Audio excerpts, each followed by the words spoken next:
زمین پر چلنے والا کوئی بھی چوپایا ایسا نہیں ہے کہ جسے وہ رزق نہ پہنچاتا ہو۔ جی ہاں، موجودہ معاشرے کا سب سے اہم مسئلہ کہ جس کی وجہ سے آج معاشرے کے اندر بگاڑ پیدا ہو چکا ہے، یوں سمجھ لیجئے کہ زمین و آسمان کے درمیان کوئی بھی جاندار ایسا نہیں ہے کہ جسے رب تعالی رزق نہ پہنچاتے ہوں۔ یہ رزق کا معاملہ جسے سمجھ آ گیا اس کے تمام مسائل حل ہو گئے، اور جو رزق کے مسائل میں الجھ گیا وہ سمجھ لے کہ وہ دنیا کی زندگی بھی تباہ کر گیا اور اخروی زندگی بھی تباہ کر گیا۔ رزق کا معاملہ ایسا ہے، دو چیزیں انسان کو اپنی طرف کھینچتی ہیں، دو چیزیں یاد رکھ لیجئے گا، دو چیزیں ہر انسان کو اپنی طرف کھینچتی ہیں۔ ایک انسان کا رزق اسے اپنی طرف کھینچتا ہے، اور دوسرا موت انسان کو اپنی طرف کھینچتی ہے۔ جتنی انسان کی زندگی مقصود ہے، اس کے مقدر میں جتنا رزق ہے، اسے اس رزق کو پانا ہے، اس رزق کو حاصل کرنا ہے، یہ اس وقت تک اسے موت نہیں آئے گی جتنا اس کے مقدر میں رزق ہے یہ کھا نہ لے۔ اللہ کی ذات پر یقین، سورہ ہود کے ابتدا کے اندر یہ آپ نے سماعت فرمایا نا کہ اللہ کی ذات پر یقین رکھ لو، اللہ کی ذات پر یقین کو پختہ کر لو، رزق تمہیں مل کر رہے گا۔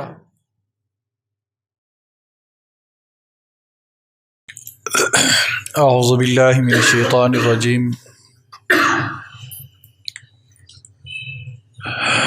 بسم اللہ الرحمن الرحیم۔ الا انہم یسنون صدورہم لیستخفوا من الا حین یستغشون ثیابہم یعلم ما یسرون وما یعلنون انہ علیم بذات الصدور وما من دابۃ فی الارض الا علی اللہ رزقها ویعلم مستقرها ومستودعها کل فی کتاب مبین۔ صدق اللہ مولانا العظیم۔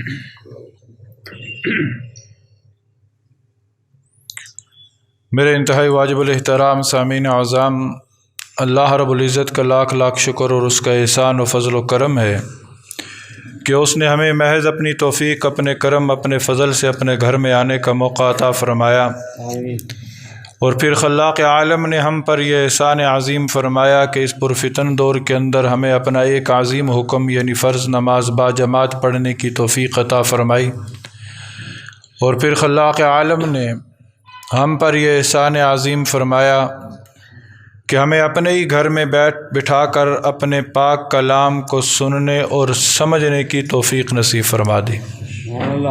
یہ خلاق عالم کا بہت بڑا احسان ہے۔ محترم سامعین گرامی قدر، گزشتہ درس کے اندر آپ حضرات نے سورہ ہود کے ابتدائی مضامین کو سماعت فرمایا، اور ان مضامین میں سر فہرست مضمون جو تھا وہ یہ کہ ہر حال کے اندر اللہ کی عبادت کرنا، اللہ کے سوا کسی کی عبادت نہ کرنا، یعنی عقیدہ توحید اس کو مضبوط رکھنا۔ اللہ سے ہوتا ہے، اللہ کے غیر سے کچھ نہیں ہوتا۔ اللہ سے ہوتا ہے، اللہ کے غیر سے کچھ نہیں ہوتا۔ یہ دنیا دار الاسباب ہے، ہم اس دنیا کے اندر اسباب تو اختیار کرتے ہیں، پر یقین مسبب الاسباب پہ ہے۔ یقین جو ہے وہ اسباب کو پیدا کرنے والے پر ہے۔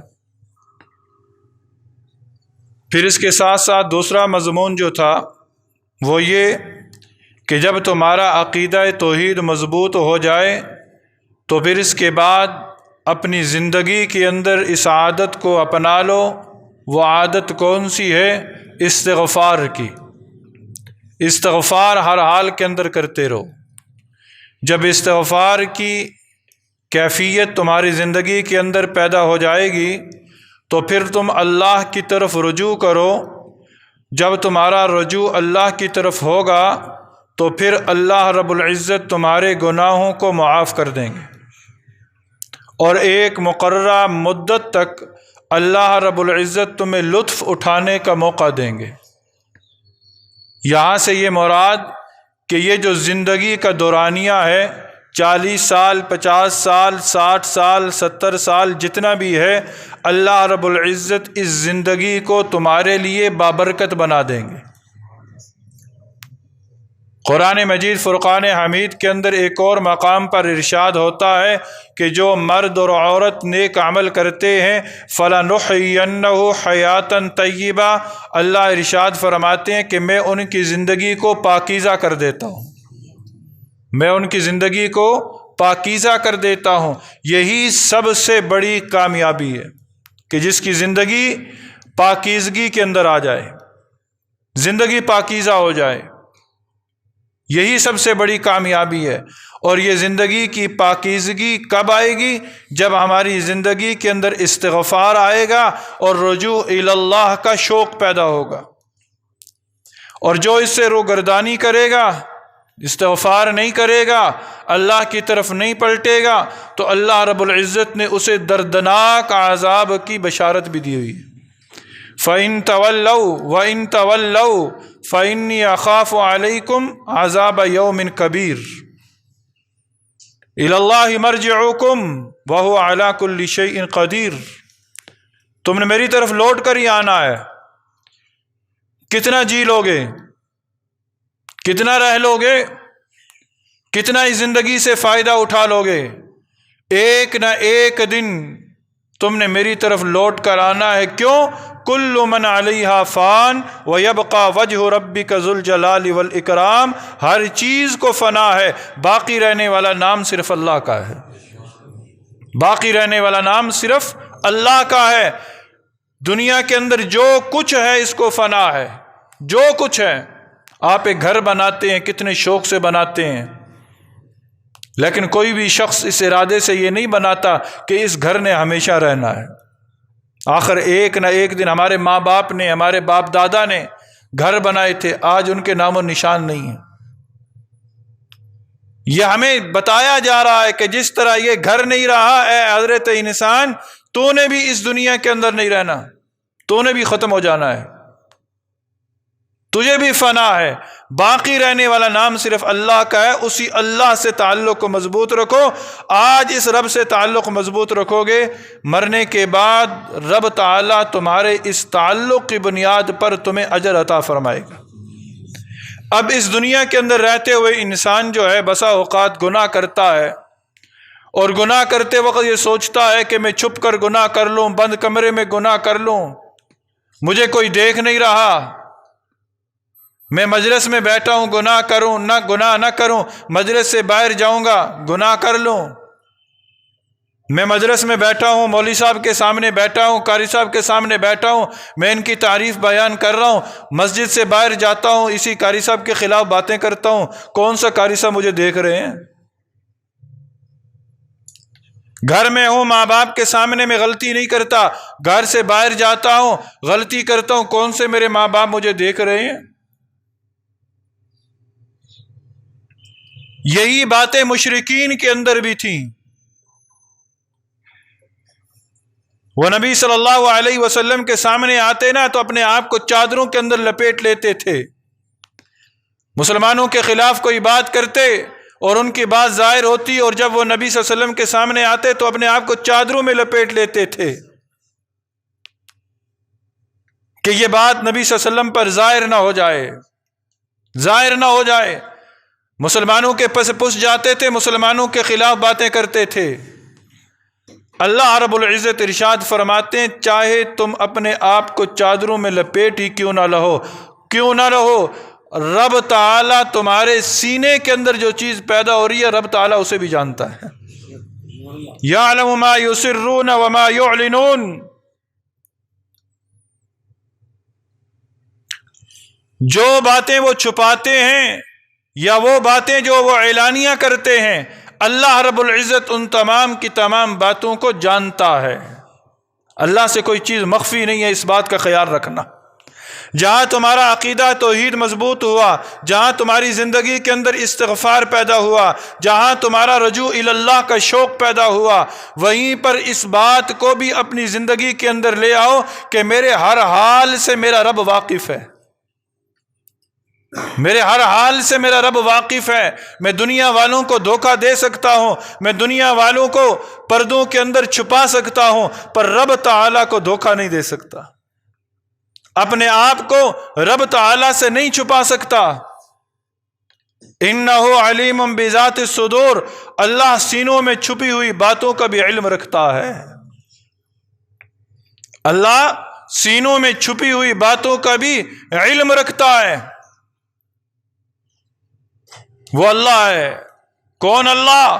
وما من دابۃ فی الارض الا علی اللہ رزقها وَيَعْلَمُ مُسْتَقَرَّهَا وَمُسْتَوْدَعَهَا كُلٌّ فِي كِتَابٍ مُبِينٍ۔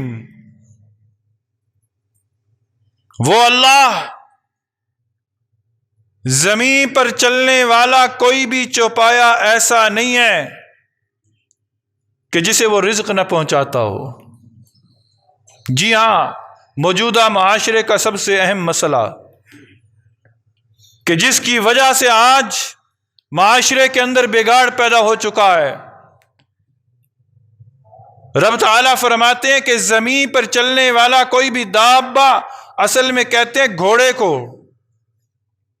کو کہا جاتا ہے، لیکن عرف عام کے اندر زمین پہ چلنے والے جتنے بھی جانور ہیں سب کو دابہ کہا جاتا ہے۔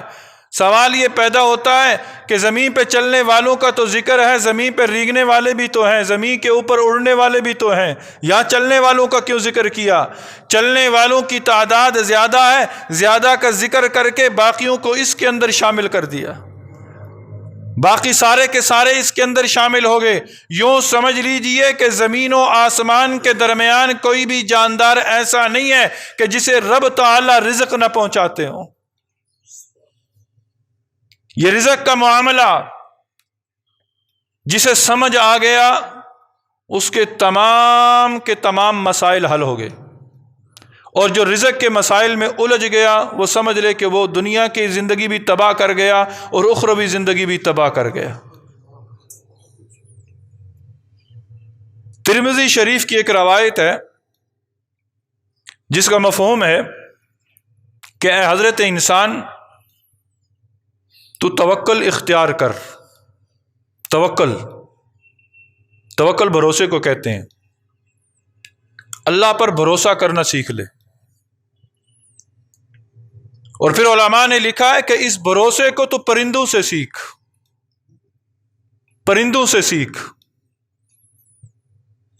پرندے صبح نکلتے ہیں خالی پیٹ اور شام کو لوٹ آتے ہیں پیٹ بھر کر۔ ان پرندوں کو رزق کس نے عطا کیا؟ اللہ۔ یہ پرندہ صبح اپنے گھونسلے سے نکلتا ہے، کون سے اس نے فصلیں کاشت کر رکھی ہیں، کون سے پرندوں کے کارخانے چلتے ہیں۔ آج ہم کہتے ہیں دکان نہ کھلی، کارخانہ نہ چلا، یہ نہ ہوا، وہ نہ ہوا، رزق نہیں ملے گا۔ پرندوں کے کون سے کارخانے ہیں؟ پرندہ صبح خالی پیٹ گھونسلے سے نکلتا ہے، اللہ پر توکل کرتے ہوئے نکلتا ہے، اور اللہ رب العزت اس کے بھروسے کو توڑتے نہیں ہیں۔ پھر شام کو جب لوٹتا ہے تو پیٹ بھرا ہوا آتا ہے۔ رزق کا معاملہ ایسا ہے، دو چیزیں انسان کو اپنی طرف کھینچتی ہیں، دو چیزیں یاد رکھ لیجئے گا، دو چیزیں ہر انسان کو اپنی طرف کھینچتی ہیں۔ ایک انسان کا رزق اسے اپنی طرف کھینچتا ہے، اور دوسرا موت انسان کو اپنی طرف کھینچتی ہے۔ قبر کی مٹی کہا گیا کہ یہ حضرت انسان کو اپنی طرف کھینچتی ہے، جہاں کا خمیر ہوتا ہے وہیں لوٹتا ہے، اور رزق انسان کو اپنی طرف کھینچتا ہے۔ جتنی انسان کی زندگی مقصود ہے، اس کے مقدر میں جتنا رزق ہے، اسے اس رزق کو پانا ہے، اس رزق کو حاصل کرنا ہے، یہ اس وقت تک اسے موت نہیں آئے گی جتنا اس کے مقدر میں رزق ہے یہ کھا نہ لے۔ موت نہیں آئے گی، جتنا اس کے مقدر میں رزق ہے اسے ملے گا۔ بسا اوقات دیکھا گیا کہ ایک انسان وینٹیلیٹر پہ چلا جاتا ہے، مصنوعی زندگی، لیکن وہاں بھی خوراک کی نالی لگا کر اسے رزق پہنچایا جاتا ہے۔ رب تعالیٰ فرماتے ہیں کہ وَمَا مِن دَابَّةٍ فِي الْأَرْضِ إِلَّا عَلَى اللَّهِ رِزْقُهَا۔ قرآن مجید کی یہ وہ آیت ہے جو آج ہمارے معاشرے کے اندر ہر ایک کو سمجھنا چاہیے اس آیت کو۔ جس نے اس آیت کو سمجھ لیا اس کے تمام مسائل حل ہو جائیں گے۔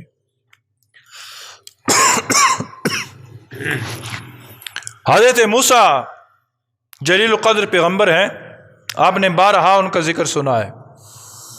کلیم اللہ انہیں کہا گیا۔ کون ہے کلیم اللہ؟ اللہ سے کلام کرنے والے۔ وہی نازل ہو رہی ہے حضرت موسیٰ علیہ السلام پر۔ امام رازی نے اس واقعے کو نقل کیا ہے۔ حضرت موسیٰ علیہ السلام پر وہی نازل ہو رہی ہے کہ دل ہی دل کے اندر گھر والوں کا خیال آ گیا۔ تورات لینے حضرت موسیٰ علیہ السلام کہاں گئے تھے؟ کوہ طور پر۔ کوہ طور پر حضرت موسیٰ علیہ السلام تورات لینے گئے نا، وہی نازل ہو رہی ہے۔ دل ہی دل کے اندر خیال پیدا ہوا کہ میں تو یہاں آیا ہوں، میرے گھر والوں کا کیا ہوگا؟ میرے گھر والوں کا کیا ہوگا؟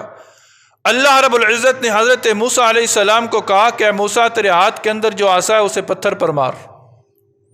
حضرت موسیٰ علیہ السلام نے عصا کو پتھر پہ مارا، پتھر دو ٹکڑے ہو گیا۔ بیچ میں سے ایک اور پتھر نکلا۔ اللہ رب العزت نے حضرت موسیٰ علیہ السلام کو کہا ہے موسیٰ پھر اس پتھر پر عصا مار۔ حضرت موسیٰ علیہ السلام نے اس پتھر پر عصا کو مارا، پتھر دو ٹکڑے ہو گیا۔ اندر سے ایک اور پتھر نکلا، تیسری تہہ میں پتھر نکلا۔ اللہ نے پھر حکم دیا موسیٰ عصا پر، اس پتھر پر عصا مار، لاٹھی مار۔ پتھر پہ پھر دو ٹکڑے ہوا۔ تیسرے پتھر میں کسی ایک کیڑا نکلا کہ جس کے منہ کے اندر سبز رنگ کا پتا تھا، اور جو بزبان حال کہہ رہا تھا کہ پاک ہے وہ ذات جو مجھے دیکھ رہی ہے، پاک ہے وہ ذات جو میرے مکان کو جانتی ہے، وَيَعْلَمُ مَكَانِي، جو میرے مقام کو جانتی ہے۔ پاک ہے وہ ذات جس نے مجھے یاد رکھا ہوا ہے، اور پاک ہے وہ ذات جو مجھے اس حال میں بھی نہیں بلا سکی۔ اے موسیٰ، جو رب پتھر در پتھر، پتھروں کی تہ کے اندر ایک جاندار کو خوراک پہنچا سکتا ہے، کیا وہ موسیٰ کے گھرانے کو خوراک نہیں پہنچا سکتا؟ اللہ کی ذات پر یقین۔ سورہ ہود کے ابتدا کے اندر یہ آپ نے سماعت فرمایا نا کہ اللہ کی ذات پر یقین رکھ لو، اللہ کی ذات پر یقین کو پختہ کر لو، رزق تمہیں مل کر رہے گا۔ حضرت ابو موسیٰ اشعری رضی اللہ تعالی عنہ کے قبیلہ تھا، قبیلہ اشعر۔ اس قبیلے کے لوگ ایک دفعہ یمن سے تجارت کی غرض سے بیری قافلے کے ساتھ آئے۔ راستے میں طوفان آیا، راستہ بھٹک گیا۔ بجائے مدینہ منورہ کی طرف آنے کے ان کا قافلہ حبشہ کے ساحل پر جا کر رکا۔ پھر یہ حبشہ سے دوبارہ تجارت کر کے مدینہ منورہ میں پہنچے، ایسے حال کے اندر کہ ان کے پاس کھانے پینے کی کوئی چیز نہ تھی۔ آج در حقیقت میں اصل بات بتاؤں آپ کو، آج ہمارا یقین نہیں رہا۔ یقین اگر ہو جائے نا کامل، تو پھر دنیا کی کوئی طاقت ہمیں سیدھے راستے سے ہٹا نہیں سکتی۔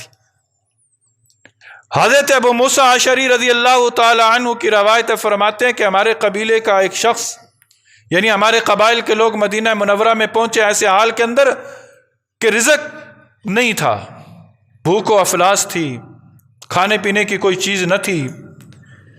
ہم نے سن رکھا تھا کہ مدینہ منورہ کے اندر ایک شخص ہے، ایک شخصیت ہے جو بڑے رحم دل ہیں، اور وہ شخصیت کون؟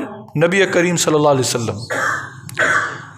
ہم نے ایک شخص کو بھیجا کہ جاؤ تو محمد بن عبداللہ کے پاس چلے جاؤ اور انہیں جا کر کہو کہ ایک قافلہ آیا ہے، مسافر ہے، خوراک کا انتظام کر دیں، خوراک کا انتظام کر دیں۔ ایک شخص نبی صلی اللہ علیہ وسلم کے پاس آیا۔ جب وہ آپ کے حجرے میں داخل ہونے لگا تو اندر سے آواز آئی، نبی صلی اللہ علیہ وسلم قرآن مجید کی اسی آیت کو پڑھ رہے تھے کہ وَمَا مِن دَابَّةٍ فِي الْأَرْضِ إِلَّا عَلَى اللَّهِ رِزْقُهَا وَيَعْلَمُ مُسْتَقَرَّهَا وَمُسْتَوْدَعَهَا، کہ رب تعالیٰ زمین پہ چلنے والے ہر جانور کو رزق دیتے ہیں۔ ہر جانور کو رزق دیتے ہیں، ہر جاندار کو رزق دیتے ہیں۔ جب اس نے اس آیت کو سنا کہ رزق دینے کا وعدہ تو اللہ نے کر رکھا ہے، وہیں سے واپس چلا گیا، وہیں سے یقین، دیکھیں یقین کے ساتھ وہ واپس پلٹا۔ قبیلے والوں نے پوچھا، کہا ہاں میں بتایا ہوں، انتظام ہو جائے گا، انتظام ہو جائے گا۔ کہتے ہیں کہ ابھی تھوڑی ہی دیر گزری تھی کہ خیمے کے دروازے پر 2 نوجوان آئے کہ جن کے ہاتھوں کے اندر تشت تھے، تھال تھے بڑے بڑے جس میں کھانے اور پینے کی چیزیں تھیں۔ قبیلے والے لوگ کہتے ہیں کہ ہم نے سمجھا کہ اس بندے کو ہم نے بھیجا تھا نبی صلی اللہ علیہ وسلم کے پاس، انہوں نے بھیجا ہے۔ وہ شخص خاموش ہے۔ ان تھالوں کو وصول کرنے کے بعد انہوں نے اس میں سے کھایا پیا، یہاں تک کہ اس تھال کے اندر کھانا پھر بھی بچ گیا۔ قبیلے والوں نے کہا کہ ان تھالوں کو واپس نبی صلی اللہ علیہ وسلم کے پاس بھیج دو کہ آپ کا بہت بہت شکریہ، ہماری ضرورت پوری ہو گئی، آپ کسی اور کو دے دیں۔ اب وہ تھال نبی صلی اللہ علیہ وسلم کے پاس پہنچتے ہیں، نبی صلی اللہ علیہ وسلم فرماتے ہیں کہ مجھے تو پتہ ہی نہیں ہے، میں نے تو ان تھالوں کو بھیجا ہی نہیں ہے، میں نے ان تھالوں کو نہیں بھیجا۔ جب سارے واقعے کو پرکھا گیا تو پتہ یہ چلا کہ اس شخص کا یقین اللہ کی ذات پر اتنا پختہ تھا کہ اللہ نے جنت سے ان نوجوانوں کو بھیجا تھا، یہ کھانا جنت سے آیا تھا۔ تو اللہ رب العزت پھر کھانے کا انتظام اس طرح کرتے ہیں۔ آج ہمارا یقین جو ہے اللہ کی ذات پر نہیں ہے۔ اور پھر اسی ضمن میں ایک اور بات بھی سن لیں، ہمارے ہاں ملازمین ہیں نا، ہمارے ماتحت ہیں، ہم انہیں کہتے ہیں کہ بھائی کام نہیں کیا تو ہم نوکری سے نکال دیں گے، یا وہ کر دیں گے، یا فلاں کر دیں گے۔ ابھی لاک ڈاؤن ہوا، یہ حالات اس طرح کے ہوئے کہ پتہ نہیں کتنے لوگ بے روزگار ہو گئے، کتنے لوگوں کو بے روزگار کر دیا گیا، دکانوں سے نکال دیا، فیکٹریوں سے نکال دیا۔ وہ بھول گئے کہ پتہ نہیں رب تعالیٰ ان کی وجہ سے تمہیں بھی رزق دے رہے تھے، ان کی وجہ سے اللہ تعالیٰ تمہیں بھی رزق دے رہے تھے۔ رزق کوئی بندہ کسی کو نہیں دے سکتا، یاد رکھیے گا۔ کوئی کہے کہ میں تمہیں کھانا کھلاتا ہوں، میں تمہیں یہ رزق دیتا ہوں، میں تمہیں پیسے دیتا ہوں، میں تمہیں تنخواہ دیتا ہوں، نہیں، جسے ہم دے رہے ہیں ہو سکتا ہے اللہ اس کے طفیل ہمیں بھی دے رہا ہو۔ وَمَا مِن دَابَّةٍ فِي الْأَرْضِ إِلَّا عَلَى اللَّهِ رِزْقُهَا وَيَعْلَمُ مُسْتَقَرَّهَا۔ اللہ کہتا ہے میں تمہارے قرار کی جگہ کو بھی جانتا ہوں، میں تمہارے سونپے جانے کی جگہ کو بھی جانتا ہوں۔ كُلٌّ فِي كِتَابٍ مُبِينٍ، میں نے ہر ایک چیز کو کتاب مبین میں لکھ کے رکھا ہوا ہے، لوح محفوظ میں سب کچھ۔ میں ضیاء الرحمن کب دنیا میں آیا، کب دنیا سے میں نے جانا ہے، کتنا رزق میرے مقدر میں ہے، سب کچھ رب تعالیٰ نے لوح محفوظ میں لکھا ہوا ہے۔ یہی ہے کہ ہم اللہ کی ذات پر یقین کو پختہ کر لیں۔ کوئی رزق کسی کو نہیں دے سکتا، کوئی کسی کو نہیں دے سکتا، یاد رکھیے گا، کوئی کسی کو نہیں دے سکتا۔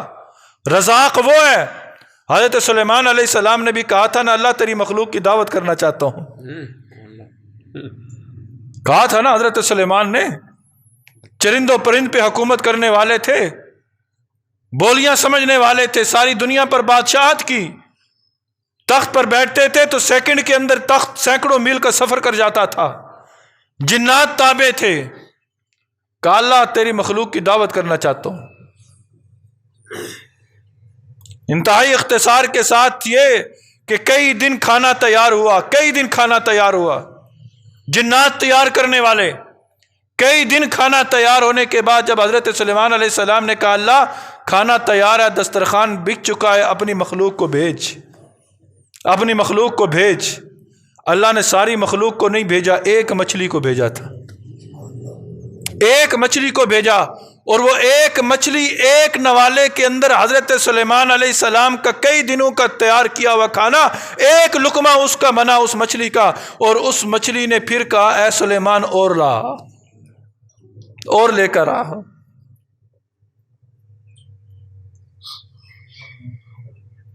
تو اتنی مخلوقات کو جب رب تعالیٰ دے رہا ہے تو اے حضرت انسان تو نبی کا ماننے والا ہے، اس کے حبیب کو ماننے والا ہے، کیا وہ رب تجھے بھوکا مار دے گا؟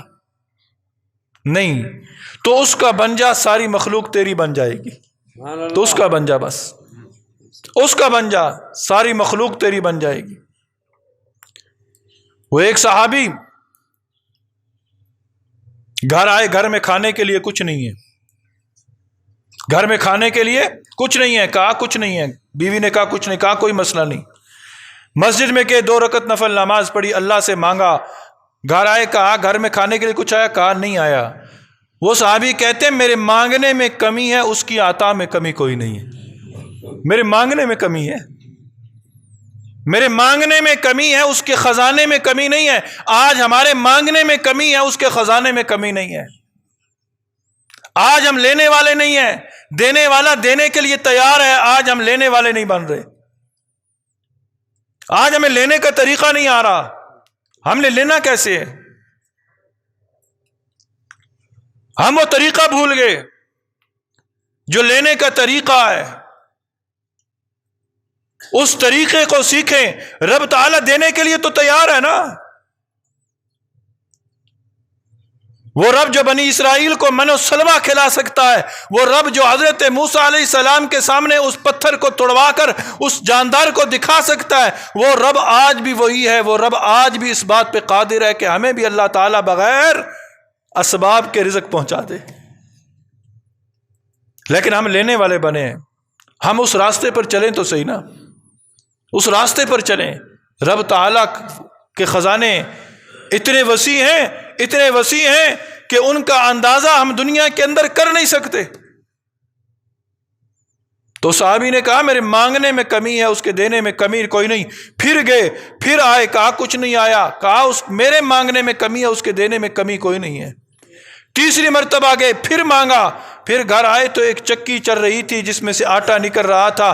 گھر کے سارے برتن آٹے سے بھر گئے، سارے برتن آٹے سے بھر گئے۔ جب چکی کے پاٹوں کو اٹھایا تو گندم کا ایک دانہ تھا بیچ میں بس۔ اور نبی فرماتے ہیں اے میرے صحابی، تیرا مانگنا اللہ کو اتنا پسند آیا کہ اگر تو چکی کے پاٹوں کو نہ اٹھاتا، چکی چلتی رہتی اور قیامت تک آٹا نکلتا رہتا۔ ہمارے مانگنے میں کمی ہے میرے دوستو، اللہ تو جانتا ہے۔ وَيَعْلَمُ مُسْتَقَرَّهَا، اللہ ہمارے مستقر کسے کہتے ہیں؟ ٹھکانے کو، جہاں انسان اختیار کے ساتھ رہتا ہے، اختیار کے ساتھ رہتا ہے۔ وَمُسْتَوْدَعَهَا، اور عارضی ٹھکانے کو بھی وہ رب جانتا ہے۔ علماء مفسرین نے لکھا ہے کہ ہم ماں اور باپ کے، ماں کے رحم میں تھے، باپ کے پشت میں تھے، پھر ماں کے پیٹ میں آئے، وہ ہمارا عارضی ٹھکانہ تھا۔ پھر ہم دنیا میں آئے، ہم اپنے گھر بنائے، یہ ہمارا مستقر ہے، ہم اپنے اختیار کے ساتھ یہاں رہ رہے ہیں۔ وہ رب جو ہمیں ماں کے پیٹ میں خوراک پہنچا رہا تھا، ذرا انسان اتنا سوچ لے، ماں کے پیٹ میں بھی میری اور آپ کی زندگی تھی نا، وہاں بھی ایک عرصہ ہم حیات رہے ہیں نا، وہاں بھی تو ہمیں خوراک ملتی رہی ہے۔ زندگی کے لیے خوراک کا ہونا ضروری ہے، پانی کا ہونا ضروری ہے، ہوا کا ہونا ضروری ہے، روشنی کا ہونا ضروری ہے، پھر اسی طرح اور بہت ساری چیزوں کا ہونا ضروری ہے۔ یہ ساری ضرورت کی چیزیں ان اندھیروں کے اندر بھی تو اللہ تعالیٰ ان کا انتظام کرتا رہا ہے نا۔ تو کیا اس دنیا کے اندر اللہ تعالیٰ ہماری روزی کا انتظام نہیں کرے گا؟ ضرور کرے گا۔ جتنا میرے مقدر میں رزق ہے وہ مل کر رہے گا، لیکن اس رزق کو حاصل کرنے کے لیے کہ وہ رزق مجھے سکون سے ملے، آسانی کے ساتھ ملے، مجھے اس کے ساتھ تعلق کو مضبوط رکھنا ہوگا۔ بس اس کے ساتھ تعلق کو مضبوط رکھنا ہوگا۔ یہی درس قرآن، آج کے درس قرآن کا یہی خلاصہ ہے، یہی پیغام ہے کہ ہم توکل علی اللہ پر بھروسہ کرنا سیکھ لیں، اللہ پر بھروسہ کرنا سیکھیں۔ پرندوں کی طرح، وہ پرندے جو اللہ پر بھروسہ کرتے ہوئے صبح نکلتے ہیں، کبھی پرندوں نے کہا کہ آج ہمیں خوراک نہیں ملی، کبھی کسی پرندے کا شکوہ سنا، کبھی کسی پرندے کا گلہ سنا، نہیں۔ اللہ رب العزت نے تو اس انسان کو اشرف المخلوقات بنایا ہے۔ تمام مخلوقات پر فضیلت ہے مجھے اور آپ کو۔ جو تمام مخلوقات پر فضیلت ہے تو اللہ تعالیٰ نے رزق کا جو وعدہ کر کے رکھا ہے میرے اور آپ کے ساتھ، اللہ اپنے وعدے کے خلاف نہیں کرتا، اللہ اپنے وعدے کے خلاف نہیں کرتا۔ جو اسباب ہم نے اختیار کرنے ہیں انتہائی خلوص کے ساتھ، دل جمی کے ساتھ، اور اللہ رب العزت کی خشیت اپنے دل کے اندر پیدا کرتے ہوئے ان اسباب کو ہم اختیار کرتے چلے جائیں، اللہ تعالیٰ رزق کے دروازے ہمارے لیے کھولتا چلا جائے گا۔ اللہ تعالیٰ ہم سب کو عمل کی توفیق نصیب فرما دے، آمین۔